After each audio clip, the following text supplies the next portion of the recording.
That spirit of hospitality, of welcoming, of understanding, of acknowledging someone who may have been unwanted elsewhere, that they're welcome here with us. Welcoming the stranger in the spirit of hospitality, the work Catholic organizations continue to do to help Afghan refugees in the U.S. as we mark 2 years since the U.S. withdrawal. School is going as well as can be expected under the circumstances. A small sense of normalcy after devastating wildfires. In a humble setting, school starts again. I was in one village where it was destroyed by bombing, and one woman said to me that they received help and support from us. And the tireless works of nuns who are providing care for single mothers amid the chaos and uncertainty of war. EWTN News In Depth starts now.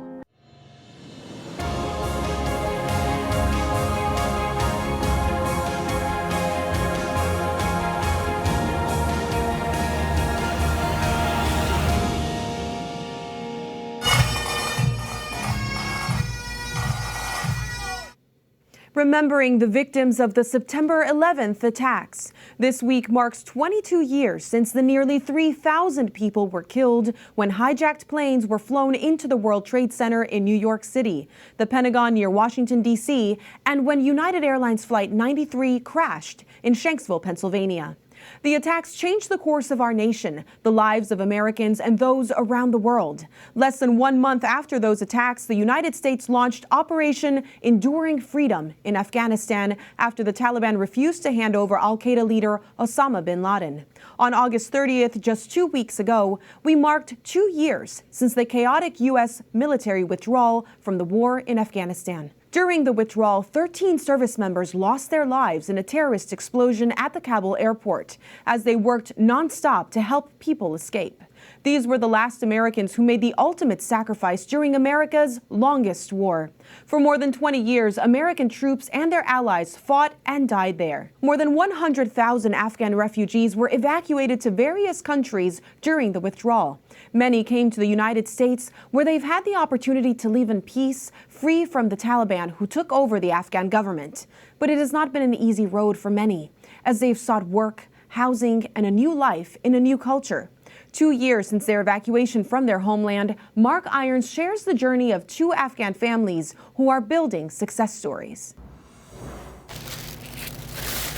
Helping customers, bagging groceries, organizing shelves. For one man, it's the stuff dreams are made of.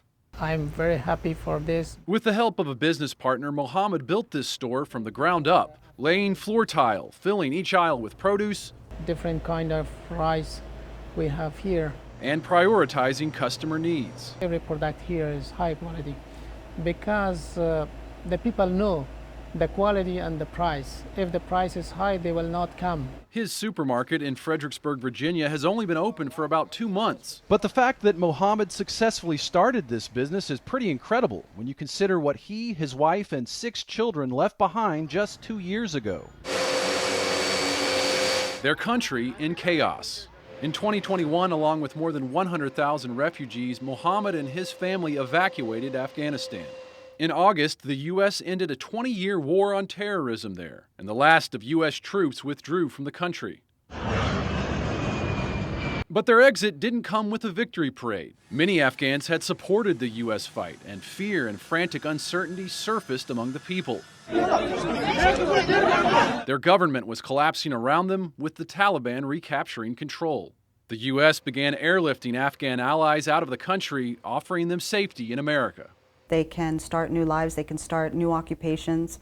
They're able to find new ways. Kathleen Renfro has welcomed many Afghans to the U.S. She works with a branch of Catholic Charities in Virginia focused on resettling the refugees. In all of them, she encounters a spirit of survival. They know that they have arrived with nothing, so they have no more to lose. As Mohammed worked to start his business, Catholic Charities helped his family find a place to live. With his home country still facing instability, insecurity, and Taliban rule, he didn't want to share his last name with us. And the Niazi family felt it best not to show their faces. The mother says it was terrifying evacuating Afghanistan, and her family was afraid of what Taliban forces might do. She sits with two of her teenage daughters. Since arriving, the eldest has learned English, and she isn't looking back. I don't want to go back to Afghanistan. I have so bad memories of there, so I will never go. In America, she is most grateful for high school. In Afghanistan, under Taliban rule, girls aren't allowed to go to school. That's why I don't want to go back. I want to continue my education in here, get my job. She hopes to become a computer programmer. Her younger sister wants to be a doctor so she can help others. Another girl in the Niazi family has spina bifida, and Catholic Charities assisted. We were able to immediately get engaged, recognizing that they needed medical care. But for all the Afghan families receiving support throughout America, many are still struggling, and their future remains unclear, with no assurance from the U.S. government that they can stay in the country long term. This is a concern of Bishop Mark Seitz, chairman of the U.S. Conference of Catholic Bishops Committee on Migration. In a letter to Congress, he wrote, "Over 85% of those evacuated remain dependent on humanitarian parole or other temporary protections, and the vast majority are unlikely to attain asylum or special immigrant status. This is untenable." Bishop Seitz wants Congress to pass the Afghan Adjustment Act and help many of the same Afghans or their family members who served alongside U.S. service members. He says passing the act would be a moral imperative, demonstrating the United States' commitment to its allies and reaffirming the importance of humanitarian protection. The call from Bishop Seitz to support refugees is nothing new. It's something Catholics have historically fought for in the U.S. The Catholic Church has been at the forefront of providing welcome. Catherine Clifton works with Migration and Refugee Services in the U.S. Bishops' Conference. The effort to welcome the stranger means helping people of all backgrounds and faiths. So many people I speak with who do this work say, look, it's not because they're Catholic, it's because we are, right? It's because of our own faith that we've stepped forward, and they've resettled people of all different faiths. The faith most common among Afghan refugees is Islam. For Kathleen Renfro, a Catholic, helping Muslims has been a powerful experience. She's found similarities, including a shared reverence among Catholics and Muslims for the Virgin Mary. And through her work of service, Renfro says her life has changed. I'd never believe in a million years that a Muslim family would bring me so much closer to my own faith, but that's exactly what they did. Inside Mohammed's supermarket, you'll find a mix of items on the store shelves side by side. You'll find things supplied by most American grocery stores and others that offer a taste of home. Here we have all dry fruit. They are coming from Afghanistan. All is natural. Everything is made fresh here, is that right? Yes. He says the bakery is the most popular part of the store. When we visited in the afternoon, the bread baked that morning was long gone. There's none here because everybody's been buying it. Yeah, already we sold out this one because we have a lot of customers. They are coming from very far. His new business can cater to migrants who have come from afar. But he says this isn't an Afghan supermarket. It's a store open to all, and he's happy Americans have accepted it as well. They are coming and buying everything, and they like our store and our customer service, everything, so it is exciting. Mark Irons, EWTN News In Depth. Of the many individual Catholic Charities agencies around the country, one resettled more Afghan refugees in the United States than any other. We're joined by the executive director of that group, Patrick Raglow, from the Archdiocese of Oklahoma City. Thank you so much for joining us, Patrick. Why Oklahoma City? Tell us how many Afghan refugees your Catholic Charities agency has helped and why your organization was in a position to do that. Thank you for this opportunity, and thanks to all at EWTN for continuing to pay attention to the needs and opportunities that are present to our Afghan arrivals. Catholic Charities of the Archdiocese of Oklahoma City is a relatively small agency in the middle of the country. I don't know that we brought in more Afghan arrivals than any other resettlement partner in the country, but we certainly did more for any in the U.S. Conference of Catholic Bishops, so the largest number through the Catholic Charities Network. And our agency at the time was the only resettlement agency in the state of Oklahoma City for reception and placement, and we received 1,800 arrivals in 2 cities in 6 months. It was an amazing effort. Prior to that, we had resettled 21 arrivals in 2 cities in 12 months. But Oklahoma City does disasters wildfires and tornadoes and floods all the time. So we knew that we had the ability, if we treated it like a disaster response and not as a production pipeline problem, that we would lean into our community and we'd be able to get this job done. And it's been really a hard job. It's an ongoing and still difficult job, but it's also been a front row seat to majesty. It's been beautiful. And one that you have a heart for. You're a fan of something that's known as long-term recovery case management. Tell us what that means and how you're implementing that with the resettled Afghans. Well, thank you. So there are folks that show up. I mean, they're called first responders for a reason. So something happens and they are the first responders. But oftentimes after the initial attention goes away and the initial food and shelter are taken care of, they still got to go through a long journey of recovery to respond after a disaster. And so in the 2013 series of tornadoes that affected 8,000 households, Your Catholic Charities of the Archdiocese of Oklahoma City was working with those survivors for 5.5 years. And so not everyone took 5.5 years, but the most difficult cases took that much time to process. And so it'll be the same for many of these arrivals. The formal processes of reception and placement, 90 days for the first phase, up to 5 years for the second phase, but not everyone will use all those 5 years. But it's important to be with them for that journey so that they can actually launch and thrive and then contribute to our economy, to our community, to our livelihood, and to us generally. Now, many Afghans are doing well through that first response with jobs, apartments, cars, and children enrolled in school. What do you see as the biggest challenges they still face moving forward? Well, the biggest challenge in Oklahoma remains of accessible, affordable housing. You know, especially when you have large family sizes, 11, 12, 14, 16 people in the family, usually one breadwinner. And initially they're making $15 an hour or so. And so it's really, really hard to find an affordable place to live, to put 3 or 4 bedrooms and to have your family survive and thrive and do all of those things that you want your family to do on $15 an hour. So affordable housing is and has been the hardest of the efforts that we have.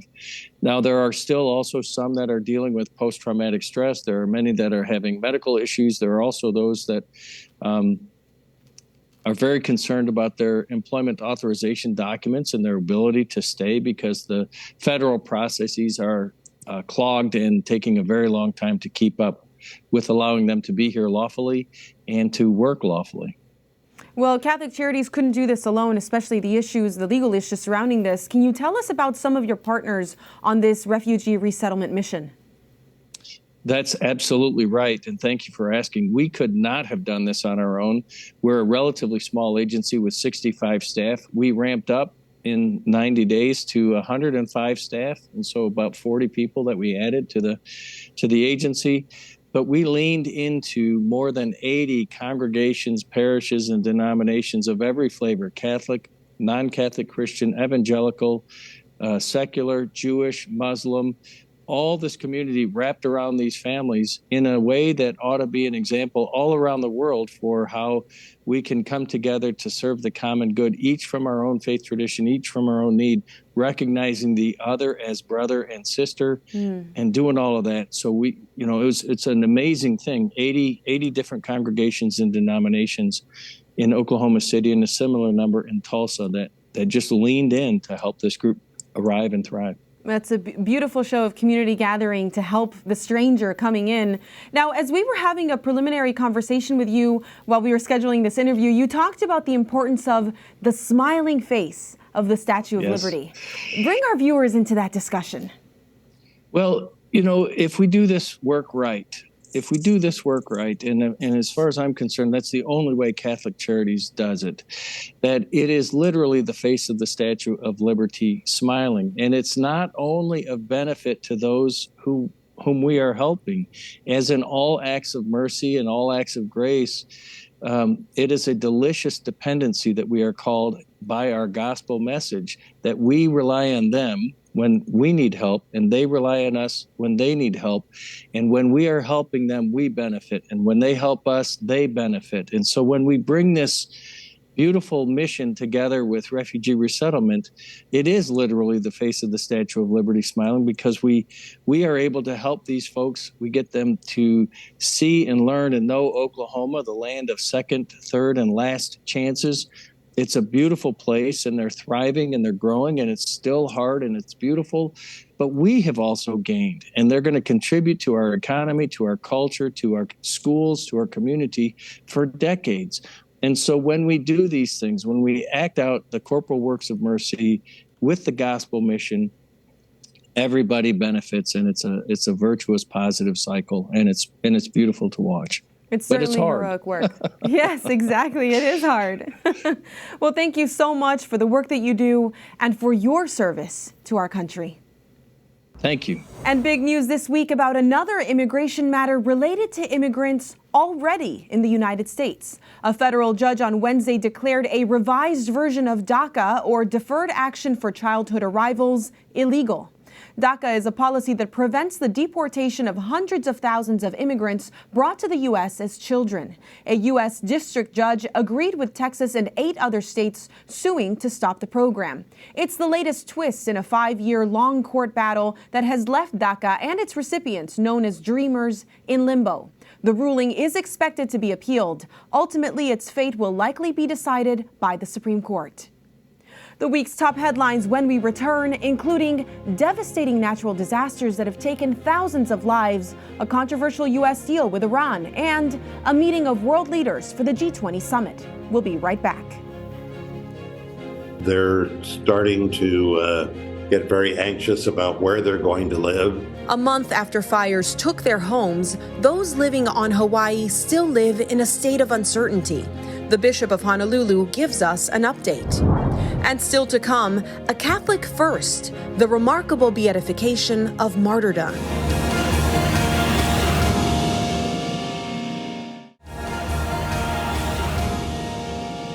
A humanitarian crisis in Libya tops the week in review. Raging floodwaters hit the desert nation, which was unprepared to handle such a disaster. The death toll has risen to more than 6,000 people, with thousands more missing after torrential downpours caused 2 dams to collapse near the northern coastal city of Derna. Authorities say many people may have been swept out to sea or buried beneath rubble. After years of war and political strife, Libya's infrastructure, like the dams, has been neglected and poorly maintained, and government dysfunction has complicated rescue and relief efforts. The flooding appears to be one of the deadliest on record in North Africa, caused by a rare hurricane-like storm in the Mediterranean Sea. Hope is fading in Morocco, where rescue and relief workers continue to dig through the wreckage in a desperate effort to find survivors of a devastating 6.8 magnitude earthquake that rocked the country last Friday. The quake demolished entire villages. The death toll has reached 3,000, with numbers rising by the hour. It happened in a flash. My father-in-law was in the room upstairs, while my husband was sleeping downstairs. When the quake struck, both of them died instantly. It's God's will. Relief efforts have stepped up after the Moroccan government was criticized for initially saying it would only accept help from what it called friendly countries. But the situation remains especially dire in remote areas, nearly inaccessible because of single-lane roadways and rock slides. Hundreds of thousands are now homeless with winter temperatures approaching. Desidero esprimere la mia vicinanza al caro popolo del Marocco. Pope Francis expressed his sympathy this week for both the earthquake victims in Morocco and flood victims in Libya. Calling for prayers for those suffering, the Holy Father said he hoped the world will support those in need with concrete aid and assistance. It's been a little more than a month since deadly wildfires tore through Maui. A small glimmer of hope is that the list of people now missing has dropped down from hundreds to 66. The official death toll remains at 115 people. Those lucky enough to survive the wildfires that decimated the town of Lahaina and surrounding areas are still coming to grips with the losses they have suffered. We first spoke with Bishop Larry Silva of the Diocese of Honolulu about the fires last month and talked to him again this week about what he is seeing and hearing from the faithful trying to recover. They are, of course, still grieving, still lost in terms of where they will go in the future, where they'll be housed. They're, of course, trying to deal with FEMA and insurance companies and, the government agencies and other agencies that are trying to help. But it's a very complex thing. So your prayers and your support are very much needed. I will say that Sacred Hearts School, which operated there in Lahaina at Maria Lanakila Parish, is open again, and it's operating again. It's been open a couple of weeks now. They're in very makeshift quarters. They are accepting students, and they have students there with them. So that's a great sign of hope. Only rubble and ash was left of the original Sacred Heart School, which provided education for about 200 students. Right now, there are about 100 children who have returned to the makeshift quarters that have been set up on lanais and patios. If you would like to help the relief efforts on Maui, Bishop Silva says you can visit this website, tinyurl.com/Maui Catholic. Leaders from nations with the world's largest economies gathered last weekend for the G20 summit in New Delhi, India. Hosted this year by Indian Prime Minister Modi, the annual summit provides a forum for discussing trade and economics as well as pressing global issues. Avoiding potential conflict among member states, this year the G20 endorsed a consensus declaration that countries cannot seize territory by force, recognize the suffering of the people of Ukraine, but did not directly criticize Russia. It was much toned down from last year when the G20 condemned Russia and demanded it withdraw from Ukraine. The leaders also announced a project to create a rail and shipping corridor linking India, the Middle East, and eventually Europe. A U.S. deal with Iran is sparking controversy as the Biden administration has authorized a waiver to release billions of dollars of frozen Iranian assets to secure the release of 5 American citizens detained in Iran. The deal marks a major breakthrough for the longtime adversaries, who remain at odds over the expansion of Iran's nuclear program and its military support for Russia. But it faces harsh criticism from Republicans in Congress who oppose any agreement on freezing Iranian funds. The money has been held in South Korea, will be transferred to Qatar, and will be released to Iran only for the purchase of humanitarian goods. Getting Americans home requires decisions. Sometimes really tough decisions. It requires compromise. It requires negotiations. It requires negotiations with people you really would rather not be sitting across the table from, but you gotta do it. Because Americans overseas in trouble, wrongfully detained, need to know, and their families need to know, that this president and this administration will do what it takes to bring them home. Critics of the deal say unfreezing the funds creates an incentive for America's adversaries to conduct future hostage-taking. It remains unclear when the prisoner transfer might take place, but it comes as both President Biden and the president of Iran prepare to travel to next week's United Nations General Assembly in New York. A newly released report in Switzerland has found more than 1,000 cases of sexual abuse by priests and others since the mid-20th century. The year-long study commissioned by the Swiss Conference of Bishops documents 510 accused and 921 victims. The report indicated most victims were male, 56%, and 74% of the victims were minors. Most of the accused were men. The study also indicates that many cases were deliberately concealed or minimized. The research team also noted that this is the tip of the iceberg, as more archives are yet to be evaluated. And just weeks before Roman Catholic bishops head to the Vatican for the upcoming Synod on Synodality, the Ukrainian Greek Catholic Church, the largest of the 23 Eastern Catholic churches in communion with Rome, wrapped up their own synod this week.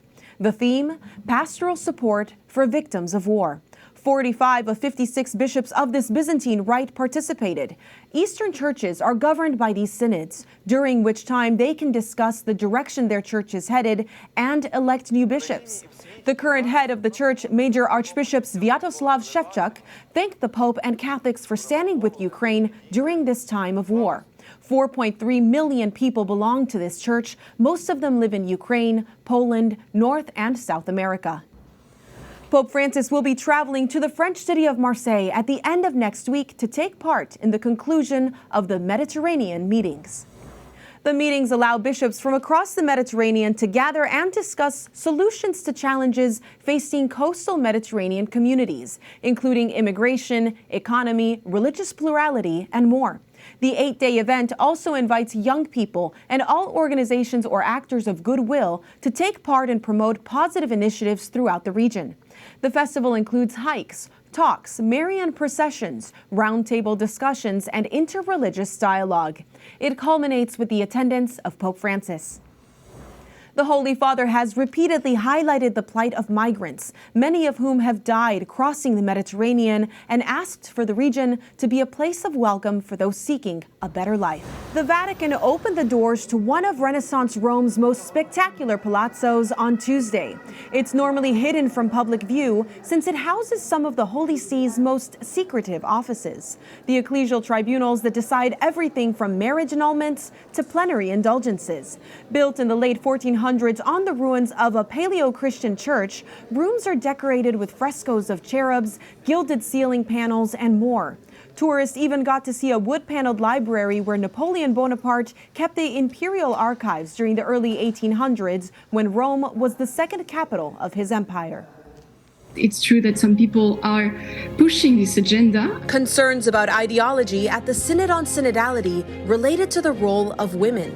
We look at contrasting visions of female leadership in the church. But first, I feel that my faith grows, and many people tell me about the experience of God's providence and care for them. stories of faith and hope in the face of war. Catholic nuns continue their work to help those in the peripheries despite the echoes of bullets and bombs surrounding them. One sister shares her story.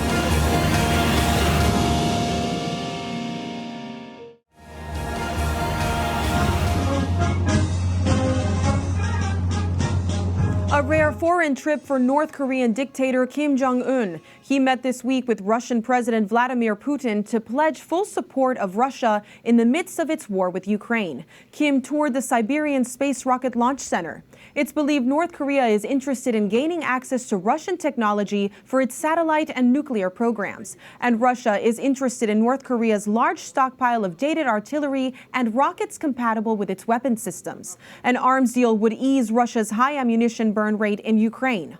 All of these actions, if taken, would be in gross violation of United Nations sanctions.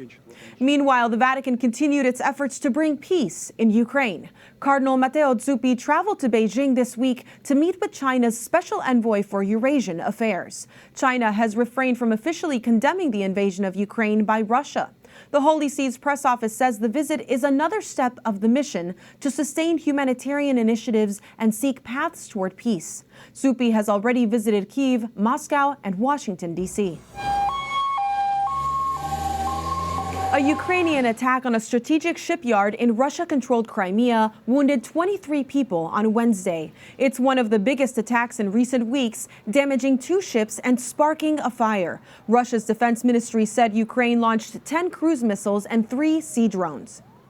More than a year and a half of war has taken its toll. Throughout the chaos and destruction, a group of nuns has continued its work, tirelessly caring for single mothers and their children. Rosal Regia spoke with one of the sisters who explains the critical need their care provides. Hi, we are children from Korodich. This is the House of Hope Single Mothers Home, run by nuns from Poland. I'm Sister Camilla, and I'm from the Order of Sisters of Orionists. We, together with our community for 12 years, we're engaged in one house for single mothers in Ukraine near Kharkiv. It was started by Sister Renata in 1996 as part of the Diocese of Kharkiv. She was later joined by 3 more nuns, one of them being Sister Camilla. This is the project for single mothers and their children who experience some crisis, difficult situations, or homelessness. They can go to this house. Sometimes they're brought by police or a social worker. In this house, they can experience the help they need. Sister Camilla explains that there are 2 programs available. The first program helps mothers and children with their basic needs, such as housing, clothing, and food. The second program helps mothers get their feet on the ground. There is the second stage of the project, so if they need, they can rent a room in another house, so we can help them to work, and to start something good in their life. The sisters not only provide a safe and stable home, they also teach mothers life skills for potential employment, such as housekeeping, sewing, and gardening. Sister Camilla says she especially loves helping mothers with newborns. We bring the mother from the hospital, then we organize some things for them. We also try to help them by teaching them how to care for their child. After 26 years of living peacefully in Korytych, their lives suddenly changed. War broke out in Ukraine in February 2022, and the sisters had to make plans to protect the mothers and the children. For 9 days, they hid in the basement of the houses until their prayers were answered. Sisters from another order living at an old monastery in Yazlovets were willing to house them. When war started, in our house we have 17 mothers and about 30 children. After a few days, we had to evacuate our houses to western Ukraine. For 4 days, they traveled 600 miles to safety. Months later, in September 2022, the sisters returned to Korytych. We came back to our house after half a year, and then we started to continue our ministry. New mothers and their children came to us. At the moment, we have 10 mothers and 17 children. With war still raging, schools are no longer in session. As a result, the sisters began providing education to school-aged children. During the war, this made it difficult for the children because they can't go to school. So we tried to organize them in school, have them continue learning, and help them have a good childhood. The sisters tried to keep a sense of normalcy for the children, even though war is outside their doors. 20 or 30 kilometers from us, there were villages that were occupied with many destroyed houses. Sometimes you heard explosions near us, also a few bombs which touched our village. But it is not as dangerous as it was in the beginning of the war. The House of Hope is really living up to its name. The sisters instill faith in the children so that despite the war, the children are hopeful for a better future. Since reestablishing the houses in Korytych, 4 refugee families have also joined them. We experienced the war, and I want to say that God is with us. He cared for us and helps us and protected our lives, our freedom, and dignity. Along with operating the House of Hope, the sisters have been assisting their diocesan Caritas agency in distributing humanitarian aid to about 4,500 people a week, roughly 10% of whom are children. During this war, we received much help, especially humanitarian aid. This was an opportunity to help those in the area where we live. Sister Camilla is very grateful for all the help and support they have been receiving, but her ultimate wish is for peace in her country. Ukrainians still need prayers and other needs, and I hope the war will end and Ukraine will also experience peace. Because of this situation, what's very important is our faith and trust in God. Rosal Regis, EWTN News in Depth. Sister Camilla was in Colorado earlier this month to spread awareness of the current situation in Ukraine and to share stories of the House of Hope. She, along with Director of EWTN Ukraine, Father Oleksandr Zelinsky, and Bishop Vitaly Skomarovsky of Lutsk, were hosted by the Catholic Outreach to Neighbors in Ukraine, or KONU.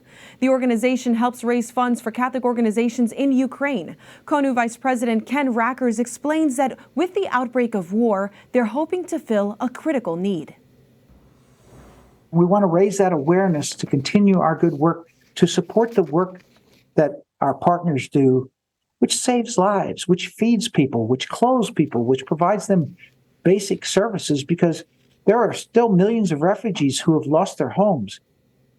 For more information or to offer your support, visit konuhome.org. We have no real reason so far to consider that the doctrine will be at risk. Real concerns or real hype? Questions raised that the upcoming October assembly of the Synod on Synodality could alter church teaching. Analysis coming up after the break. And still ahead, a national call for Our Blessed Mother's intercession.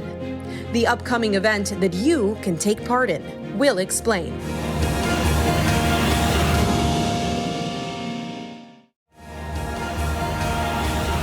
We're We're less than 1 month away from the first global assembly on the Synod on Synodality, the culmination of a multi-year global effort of listening to the universal church.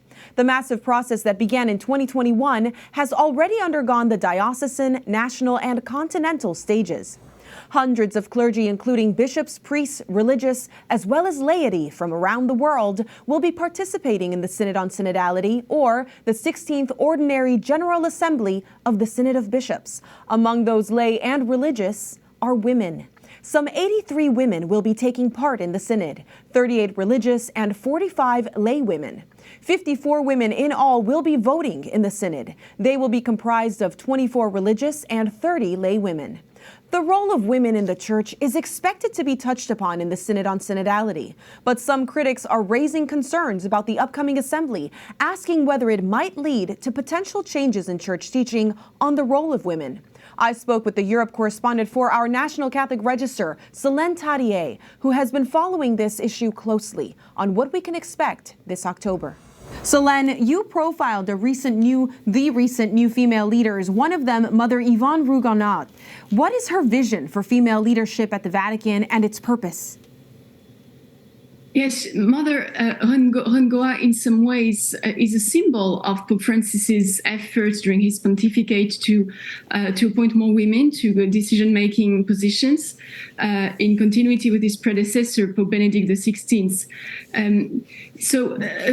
In terms of her vision of female leadership, she already reaffirmed in our 2019 interview for the National Catholic Register the importance of having different and distinct ministries in the church. And she emphasized also that women complement the hierarchy of the church in handling ecclesiastical affairs, not least because with their specific sensitivity, they see things in a unique way, and they have distinct perceptions on humanity's inherent frailty, which helps a lot actually in tackling the most delicate issues. She therefore encourages a strong recommitment of women in the life of the church, without being shy, without being, with a very strong commitment, but without ever losing sight of this necessary complementary approach. And she has held the same position in all her public statements since then. That approach, many women do want to discuss leadership at the Vatican, but they think that it needs to be done through the diaconate or opening up the ordination or the priesthood for women. What has your reporting shown about these recent appointments and whether it signals that any of that is true, or is it really Mother's vision that's true? Indeed, there have been these demands in the background of the Synod reflection so far. Several theologians, organizations like Women's Ordination Conference are actively promoting these views.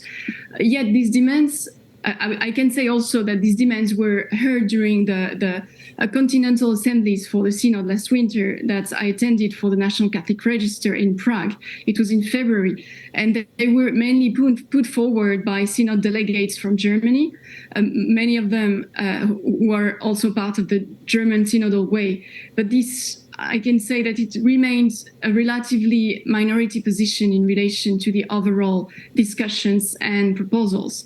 The Pope himself has already rejected these demands, and the women selected to take part in the Synod Assembly, in the Synodal Assembly in October, show no particular signs of changing course in this direction, at least for the time being. And Cardinal Hollerich, the General Rapporteur of the Synod, during a press briefing in February, still in Prague, wanted to make it clear that it was not a Synod on priesthood of women whatsoever, and that this would not be on the agenda for discussions. Now, Selene, tell us a little bit about the recent history of this issue. What has Pope Francis done to listen to women? Is he able to change the diaconate? In his various decisions, Pope Francis has shown his willingness to listen to women by giving them an increasing place at all levels of the church administrations. That's very clear.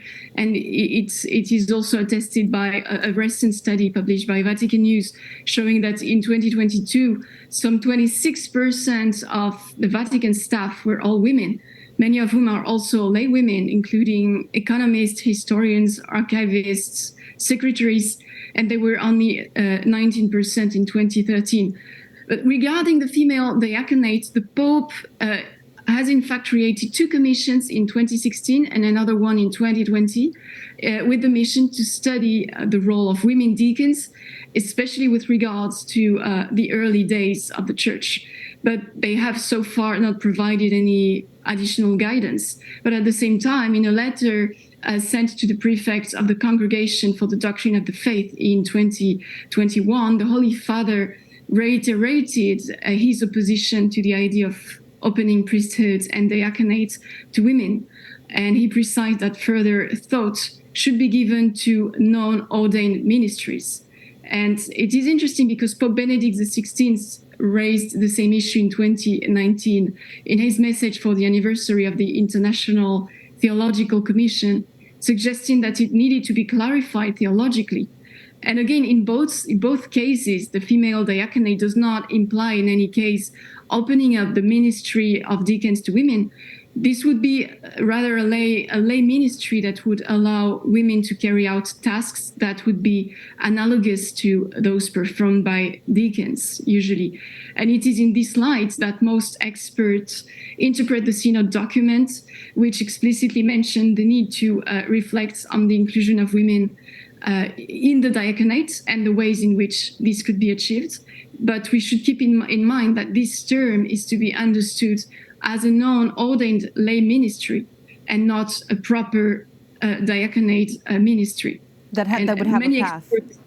That's right. That would have a path to the priesthood. So you're talking about 2 different things, a split in the definition of diaconate and also 2 popes both reaffirming that this really isn't the direction that they wanted for women. They did want to include women in leadership. So with all of that in mind, Selene, what does the vote now given to women in this synod mean? What can we expect its impact to be?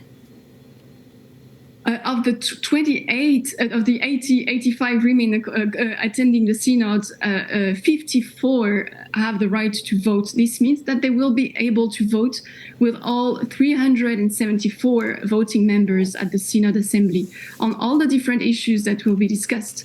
It will therefore be the first time that women and not consecrated lay people will be able to vote at the Synod. And before that, this right was reserved for clerics. And so it is considered a very important change, together with the fact that the presence of 2 women among the 9 president delegates will be also allowed. That is, 2 president delegates will preside over the Synod Assembly in the name and by authority of the Pope when he is not present. The aim of the Synod leaders in including them, like more women and more young women, in the deliberative process is, according to them, to make the church more representative. But they precise that the people selected, especially according to the Synod rapporteur, had to have they had to have participated in the Synod process at national and continental level, and in order to ensure continuity and to stand out for their culture and knowledge about the church and their virtue of prudence, meaning that they should put the church before their personal interests. Well, that's remarkable. We'll be watching that very carefully. Thank you so much, Selene. My pleasure. Thank you very much. EWTN and all of our news entities, including our broadcasts, EWTN News Nightly, News In Depth, Pro-Life Weekly, as well as our print and digital entities of the National Catholic Register, the Catholic News Agency, Así Prensa, and more, will be covering the Synod on Synodality from multiple angles. We will also have a daily live broadcast from Rome with up-to-the-minute news from this historic assembly. Be sure to follow us on air and online for complete coverage. Allowing her to teach us through the Rosary how to ponder the mysteries of her Son. To Jesus through Mary. Up next, the event that is calling Americans to gather at the largest Catholic church in North America. And it's not too late for you to join. Stay with us.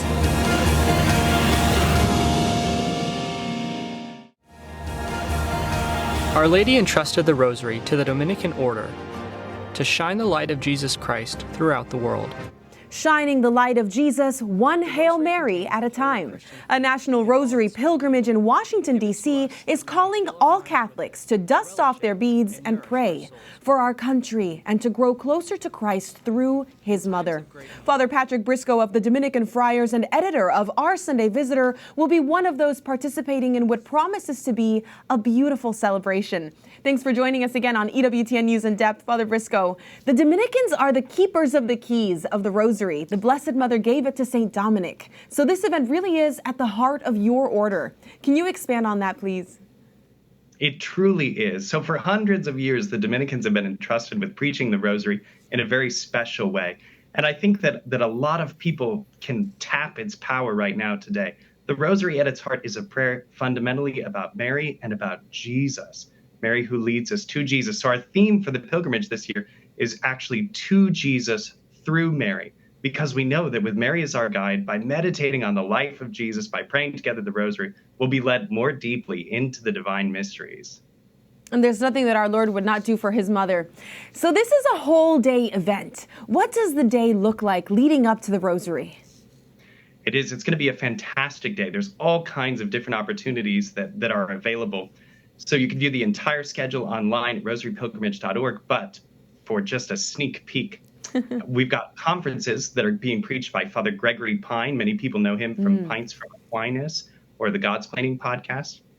We're going to have confession and Eucharistic adoration available. Some people say a Rosary pilgrimage. Does that support or conflict with the bishop's call for the Eucharistic revival? Well, it supports it, right? We're going to gather for Eucharistic adoration. And then we're going to have a beautiful presentation of the Rosary. That is a beautiful recitation of the Rosary, which will involve a procession of Dominican friars and a beautiful litany, which has been written from the occasion. So the music is going to be astonishing. And then the day will conclude with a vigil mass for Our Lady of the Rosary. So Dominicans have a custom of celebrating a mass for the Rosary on the first Sunday of October. We call it Rosary Sunday. So we'll even have a vigil mass for Rosary Sunday to conclude the day. That's wonderful. Now, that's a lot of in-person events. If someone can't attend in person, how can they participate? Absolutely. The whole day is going to be shared online. And we're hoping that people will join us because, again, the heart of this event is a call for people to band together in prayer, to pray for the church, to pray for our country, to pray for our loved ones who are maybe separated from the faith, and to entrust all of these intentions in a special way to the Blessed Virgin Mary, who we know her son listens to with a great love. Now, you mentioned the Eucharistic Revival. You're also a Eucharistic preacher for the Eucharistic Revival that we're in the middle of right now in the United States. How is this event in concert with this movement in the church? That's right. We want to stir up people's faith. It's a great distress to priests, to the bishops of our country, to every devout Catholic when we hear more and more stories about people falling away. And they fall away for reasons that are hard to bear. So we need to give them reasons to have faith. And an event like this, a pilgrimage dedicated to the Rosary that has at its heart Eucharistic celebrations, both adoration and the Mass, is one expression of our Eucharistic faith. It's a revival of the kind of devotional program, which is for many Catholics the simple and steady expression of their faith. Now, how is the love of our mother expressed through this wonderful meditation so important for such a time of division and confusion that we're living through right now? Yeah, I think that is really what's driving this event and why people are responding. I mean, we've had incredible stories. We've had people writing to us from prisons asking for holy cards to join the novena that we led leading up to the day. We've had stories of people wanting to pray the Rosary for the first time because they heard about the Rosary pilgrimage, so they decided to pick up the prayer. I mean, I've heard stories of grandparents coming back to the practice of the faith because their children have been praying the Rosary Novena pilgrimage prayer in their grade school classrooms. I mean, so already we're hearing these extraordinary signs. And I really believe that's because Our Lady calms the tumult of our heart, that she, especially through the Rosary, which is a contemplative prayer, brings us the grace we need in order to experience the peace of her Son. That's so beautiful. Well, last question. A lot of people don't know how the Dominicans are organized. You're all over the country and around the world. Tell us a little bit about how you're present here in the United States. Yeah, we don't know how we're organized either. But the great thing about the order is that unlike other religious orders that have various expressions of the charism of a founder, there's only one Dominican order throughout the whole world, which is a beautiful thing. So since the time of St. Dominic, we've stayed just one order, which is amazing. This event is sponsored by my province, which governs our region. Our region, the province of St. Joseph, extends from Maine as far south as Virginia, and as far west as Ohio and Kentucky. So we're kind of the Northeast province, but the other provinces are participating in this pilgrimage as well. Their Rosary promoters are going to join us.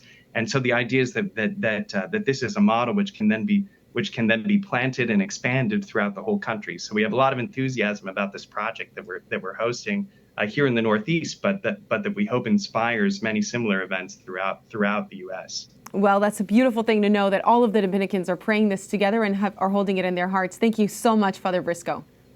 Thank you again for having me on, Montse. Thank you. You still have time to sign up. Visit rosarypilgrimage.org to find out more about how you can join this call to prayer on September 30th. And a day of joy in Poland last weekend when, for the first time in modern history of the Catholic Church, an entire family was beatified together.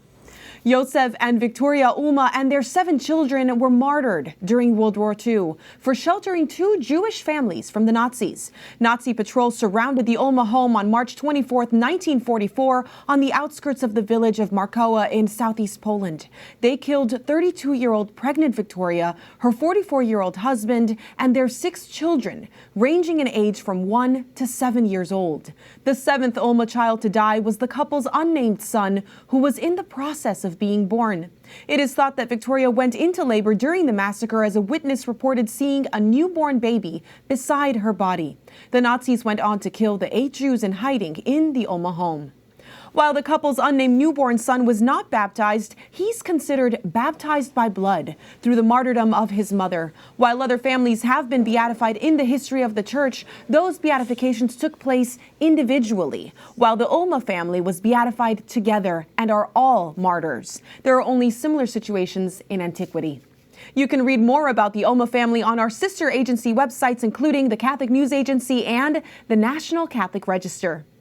And that does it for this week's episode of EWTN News In Depth.